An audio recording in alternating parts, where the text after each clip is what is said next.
권총 두 자루로 일본 군경과 일대천의 총격전을 벌이고도 무려 16명이나 사살한 전설의 독립운동가가 있습니다. 그의 이름은 김상옥, 경성 피스톨이라 불리며 일본 군들을 벌벌 떨게 만들었던 자랑스런 대한의 독립운동가였지만 나라를 빼앗기고 아무것도 못하고 가만히 있는 두 손이 부끄럽다며 사진을 찍을 때마저도 두 손을 숨겨 뒷짐을 지고 있을 만큼 약탈된 조국을 위해 일생을 다 바쳤던 한 남자. 이번 인물백과사전에서는 독립운동가 김상옥 의사에 대해 알아보겠습니다.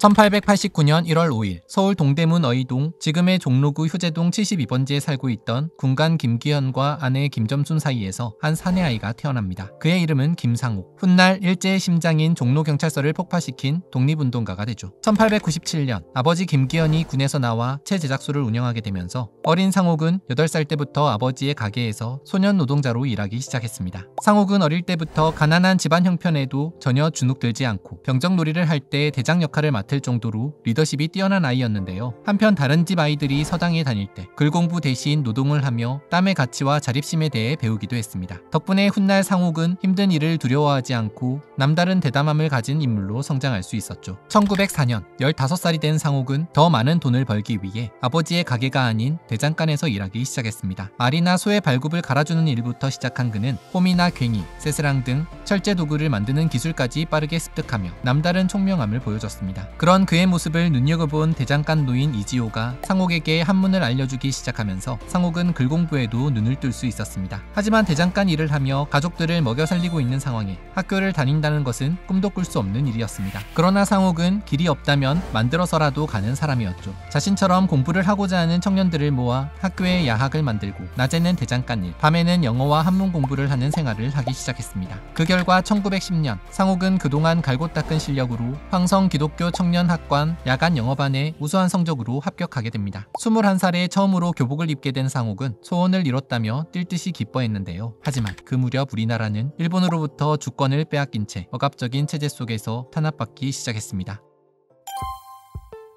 상옥은 일본의 탄압에 답답해진 마음을 신앙을 통해 치유해 나갔습니다. 그러다 보니 자신에게 빛을 가져다준 이 신앙을 더 많은 사람들에게 소개하고 싶다는 생각이 들었습니다. 그래서 지금껏 모은 돈으로 자신이 다니던 교회 옆에 성경을 파는 서점을 열었는데요. 하지만 서점은 생각보다 잘 되지 않아 문을 닫게 되죠. 결국 직접 전국을 돌아다니며 책을 팔아보기로 마음먹게 됩니다. 여행하는 경비를 마련하기 위해 가벼우면서도 비싼 값을 받을 수 있는 약장사도 함께 병행했습니다. 이때 전국을 돌아다니며 지방의 장터며 마을 곳곳을 다니던 상옥은 서울에서 잘 들을 수 없는 이야기들을 듣게 됩니다. 겉으로 보기에 멀쩡하거나 상점으로만 보이던 곳들이 알고 보면 독립운동의 연락 거점이거나 작은 모집의 거점인 곳들이 많다는 걸 알게 된 것이죠. 그리고 이 거점 상점들이 결국 만주 독립군과 연결되어 남몰래 독립운동에 동조하고 있다는 사실을 알게 됩니다. 그렇게 얼어붙은 강물 아래에서도 물은 흐른다는 진리를 깨닫고 상옥은 문득 나는 어떻게 살아야 할까 자신을 되돌아보기 시작했습니다. 하지만 당시 상옥에게는 지켜야 할 조국보다 가장으로서 건사해야 할 식구들이 우선이었습니다.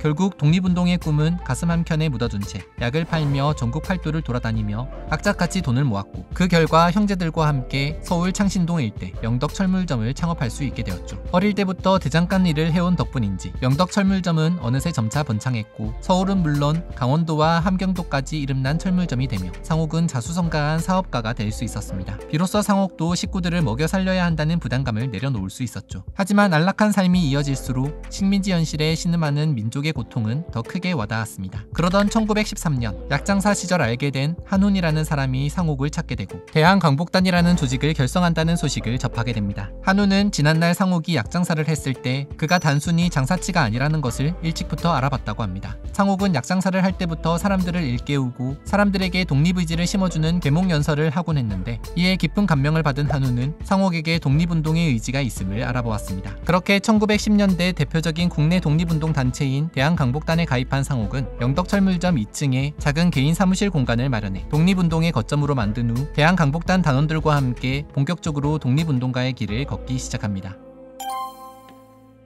대한강복단에서 처음 독립운동을 시작한 상옥은 만주 독립군을 지원하기 위한 군자금 모금 활동에 적극 참여하는 한편 1916년에는 전남 보성에 내려가 친일 자산가들을 사살하고 일본 헌병대를 습격해 무기를 탈취하는 일에도 관여하기 시작했습니다. 하지만 이때까지만 해도 독립운동가 김상옥을 아는 사람은 가까운 측근 외에는 거의 없었는데요. 철저히 비밀리에 의열 활동을 이어가던 상옥은 동시에 일제 상품을 배척하고 조선물산을 소비하는 물산 장려운동에 적극적으로 동참하기도 했습니다. 1917년에는 국산 말총 모자를 만들어 강제로 상투를 자르게 된 민중들에게 큰 인기를 끌었습니다. 그리고 이때 거둬들인 수익으로 안정적인 독립자금까지 마련할 수 있었죠. 그러던 1919년 1차 세계대전 종전 후 민족 자결주의 사상이 전파되면서 국내외 독립운동의 열기는 더욱 뜨겁게 타올랐습니다. 하지만 그럴수록 일본의 탄압 강도는 더욱 거세졌고 내선 일체를 목적으로 대한제국 황태자와 일본 공주의 결혼을 주선하기도 했습니다. 그런데 1919년 1월 21일 이 결혼에 반대하던 고종이 돌연사하면서 민중들 사이에서는 고종이 독살당했다는 소문이 퍼지기 시작합니다. 그 결과 민심은 들불처럼 일어났고 결국 민족대표 33인의 주도하에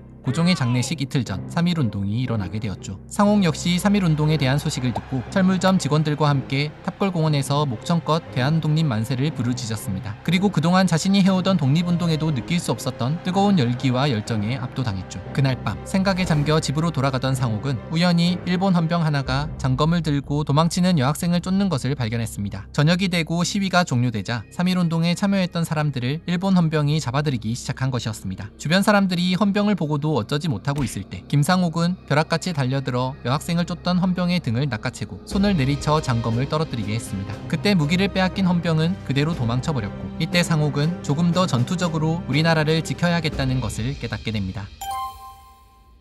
3.1운동 이후 대한독립 만세를 외치던 청년 학생들의 용기와 열정을 두 눈으로 목도한 상옥은 이 위대한 운동이 이대로 끝나서는 안 된다는 강한 투지에 불타오르게 됩니다. 그리고 이 운동이 지방으로, 농민들에게로, 노동자들에게로 퍼져나가야 한다는 생각에 독립운동의 뜻이 있는 학생들을 모아 혁신단을 조직하게 되죠. 하지만 3.1운동 이후 일본의 경기가 더욱 삼엄해지면서 더 이상 대규모의 만세 시위는 할 수 없었습니다. 그래서 고민 끝에 독립운동 소식을 전달하는 신문인 혁신공보를 제작하기로 합니다. 상옥은 혁신공보 제작에 자금을 대는 것은 물론 혁신단 조직을 구성하고 신문을 배달하는 역할까지 맡을 정도로 혁신단 활동에 열정을 보였습니다. 그렇게 1919년 4월 17일 제1호가 발간된 혁신공보는 이후 6개월간 민중들에게 국내외의 독립운동 소식을 전달하게 됩니다. 하지만 혁신공보의 존재를 깨닫고 추적을 시작한 일본이 잠복과 미행을 통해 이 일이 상옥이 연루되었다는 사실을 알아내면서 상옥은 독립투사 명단에 오르기 시작했고 결국 독립운동가들을 모질게 고문하기로 유명한 종로경찰서에 붙잡혀 가게 됩니다.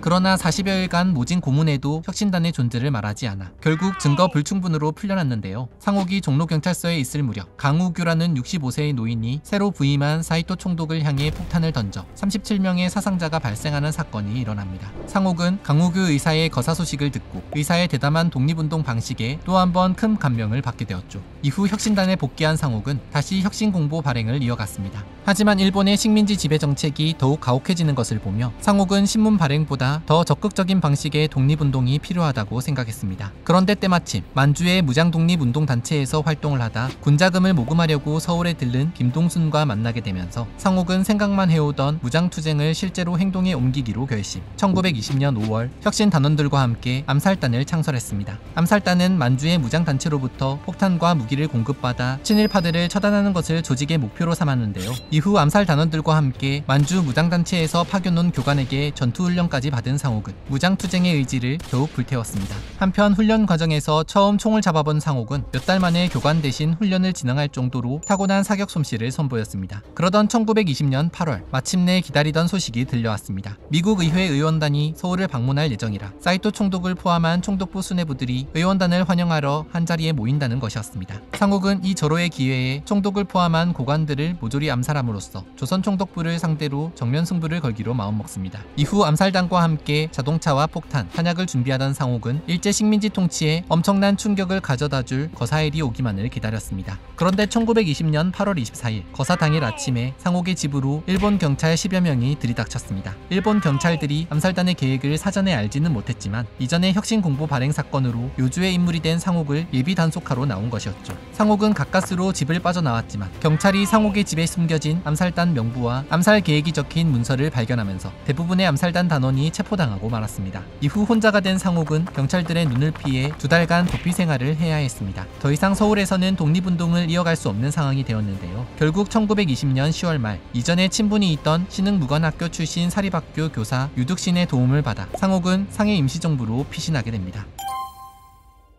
평소 친분이 있던 조소왕의 도움을 받아 상해에 거처를 마련한 상옥은 몇 달 지나지 않아 서울에 있는 동생으로부터 한 통의 편지를 받게 됩니다. 편지의 내용은 가족들과 암살단 동지들이 가혹한 고문을 받았고 그중 장규동 동지는 고문 후유증으로 인해 생명까지 위독하다는 것이었습니다. 규동은 집안과 의절하면서까지 물신양면으로 상옥의 독립운동을 도왔던 인물로 상옥에게는 특별한 인연이었습니다. 결국 상옥은 독립자금을 모금해오겠다는 명분으로 임시정부의 도움을 받아 서울로 다시 돌아왔습니다. 그리고 서울로 돌아와 눈에 띄게 수척해진 규동을 만나는데요. 규동의 남은 인생을 자신이 책임지기로 하고 함께 상해로 돌아오게 되었죠. 하지만 몇 달간 지극정성으로 간호했음에도 불구하고 결국 규동은 1922년 5월 10일 밤 11시 25세 나이에 세상을 떠나고 맙니다. 임시정부 요인들이 관을 사고 장례비에 쓰라며 돈을 모아 상옥에게 주었지만 상옥은 규동을 죽게 만든 일본에 대한 복수심에 불타올랐습니다. 그래서 상옥은 관 대신 총을 구입하는데요. 동지와 결의의 원수를 갚겠다는 다짐을 한 것이었습니다. 한편 규동이 세상을 떠날 무렵 임시정부는 독립운동에 대한 방향을 두고 내분에 휩싸여 있었습니다. 이를 보다 못한 상옥은 더 이상 상해에 머무르지 않고 서울로 돌아가기로 결심합니다. 그런데 그때 상옥을 눈여겨보던 의열단의 김원봉이 폭탄을 지원해 주겠다고 나서면서 상옥은 또 한 번 국내에서 거사를 계획할 수 있게 됩니다. 서울 집으로 돌아온 상옥은 아내와 어머니에게 마지막 인사를 전한 후 1923년 1월 12일 종로경찰서에 폭탄을 던졌습니다. 갑작스러운 폭발 사건에 경찰들이 혈안이 되어 범인을 찾아다녔지만 다행히 상옥은 붙잡히지 않았습니다. 이후 상옥은 더욱 대담하게 사이토 총독 암살을 계획합니다. 거사일은 1월 17일. 그런데 거사일 새벽 여동생이 집에서 잠을 청하던 상옥은 수상한 인기척을 느끼게 됩니다. 어느새 상옥의 거처를 알아낸 경찰들이 집 주변을 포위하고 있었던 것이었습니다. 요란한 소리에 잠에서 깬 상옥은 권총 2자루만 챙겨 든 채 황급히 집 밖으로 뛰쳐나왔습니다. 상옥은 뛰어난 사격 솜씨로 17명의 일본 경찰 중 4명을 사살하고 버선발로 남산으로 달아났습니다. 군경 1,000명을 풀어 상옥의 뒤를 쫓기 시작한 일본. 상옥은 이들을 피해 눈 쌓인 남산을 넘어 안장사라는 절에서 승복과 집신을 얻어 신은 후 한문을 가르쳐줬던 이지호를 찾아가 몸을 숨기고 나서야 한숨을 돌릴 수 있었습니다. 이후 수유리의 이모집과 효제동의 여성동지 이예수의 집에 머무르는 등 도망자 생활을 시작했습니다. 하지만 1923년 1월 22일 새벽 상옥이 잠든 틈을 타 경찰이 이예수의 집을 포위하면서 상옥은 절체절명의 위기에 빠지게 됩니다. 상옥을 포위한 일본 헌병과 경찰의 수는 자그마치 1,000명이었습니다. 몸을 숨기고 있다 벽장문을 열려는 경찰 한 명을 사살하고 벽을 부수고 뛰쳐나온 상옥은 담을 넘어 옆집으로 도망쳤습니다. 하지만 담장 너머로 주변이 완전히 포위됐다는 사실을 직감 알 수 있었죠. 결국 목숨을 포기하고 마지막까지 일본 경찰들 한 명이라도 더 사살하겠다고 마음먹게 됩니다. 상옥은 계속 담을 넘어 몸을 숨기며 옆집 주인에게 총알을 막을 이불을 빌려달라고 간청했지만 오히려 도둑으로 몰리는 바람에 일본 경찰들에게 들통나고 다시 담을 넘어 결국 효제동 72번지 집에 도착했습니다. 그 집은 바로 상옥이 태어났던 집이었습니다. 어릴 적 뛰놀았던 자신의 집에서 이제는 담벼락에 등을 진 채 1,000명의 일본 경찰들과 전설의 1대1000 총격전을 펼치게 됩니다. 이때 사살하거나 부상을 입힌 일본 경찰의 수는 자그마치 16명. 하지만 이제 상옥에게 남은 총알은 하나뿐이었습니다. 나의 생사가 이번 거사에 달렸소. 만약 실패하면 내세에서 만나봅시다. 나는 자결하여 뜻을 지킬지언정 적의 포로가 되지는 않겠소. 상옥은 거사를 준비하며 이미 마음의 준비를 마친 상태였습니다. 결국 마지막 남은 총알 한 발로 생을 스스로 마감했습니다. 그렇게 독립운동가 김상옥의 파란만장했던 생은 지고 말았습니다. 그날의 혈투가 얼마나 치열했는지 경찰들이 다가와 상옥의 시신을 확인했을 때는 10발의 총알이 몸에 박혀 있었고 숨을 거두는 순간까지도 상옥의 양손은 권총 방아쇠를 놓지 않고 있었다고 합니다. 장규동이 세상을 떠난 뒤 복수를 위해 서울행을 준비하던 1922년 겨울, 상옥은 사진을 한 장 남겼습니다. 이때 그는 뒷짐을 지고 카메라 앞에 섰는데요. 왜 뒷짐을 지고 사진을 찍냐는 질문에 나라를 빼앗기고 아무것도 못하고 가만히 있는 두 손이 부끄럽네 라고 답했던 김상옥 의사. 가난한 소년 노동자로 태어나 성공한 사업가가 되었음에도 독립운동에 몸을 아끼지 않다 34세의 나이로 순국하셨으며 영화 암살이나 밀정에 등장하는 주요 인물의 모티브가 될 정도로 대한민국 독립운동의 역사에 큰 족적을 남겼습니다. 지금까지 김상옥 의사에 대해 알아보았습니다.